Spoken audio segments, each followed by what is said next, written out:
Hey Frantic, it's Chloe here again with another story for you. This story comes from Numbers 13 and 14 and it's about two men called Caleb and Joshua. We are going to go on a journey with them as they explore a new land. Now our story starts with Moses. God had just asked Moses to pick men to send them out to a new land, to explore it and see what it has to offer before they take it over. So Moses picked 12 men. Two of those men were Caleb and Joshua. So Caleb and Joshua and the other 10 men travelled to a land called Canaan. They'd never been there before, so they spent 40 days exploring the land and all it had to offer. In the land they found luscious fruits like grapes and figs and pomegranates, and milk and honey, things that would have been worth a lot to them. But they also found things they didn't like so much, like giants that were big and scary, and large walls that were strong and powerful.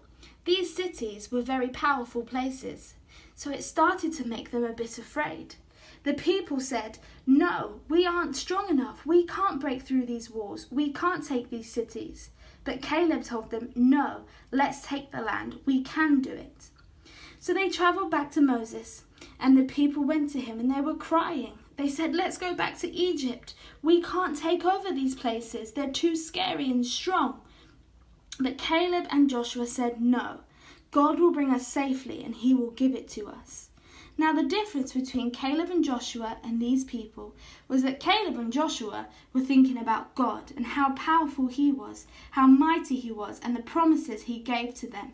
They knew that God would keep his promises and he would bring them safely through.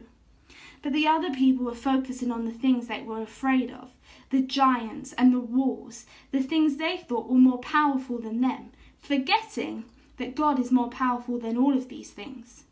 So when we start to be afraid of things, we have a choice. Do we think of God and remember how powerful he is and that he can bring us through anything? Or do we think of the things that scare us, the things we're afraid of? Now at the end it says, "He has remained loyal to me, so I will bring him to the land he explored." And this is God talking about Caleb. Caleb remained loyal to God and believed in his power, so God brought him through into the land that he had been to. Now this story teaches us something very important. It teaches us that we need to keep our eyes on God and remind ourselves of his power even when things seem really scary and worry us. Now I want to encourage you to take some time now to talk to your mum or your dad about things that scare you a little bit.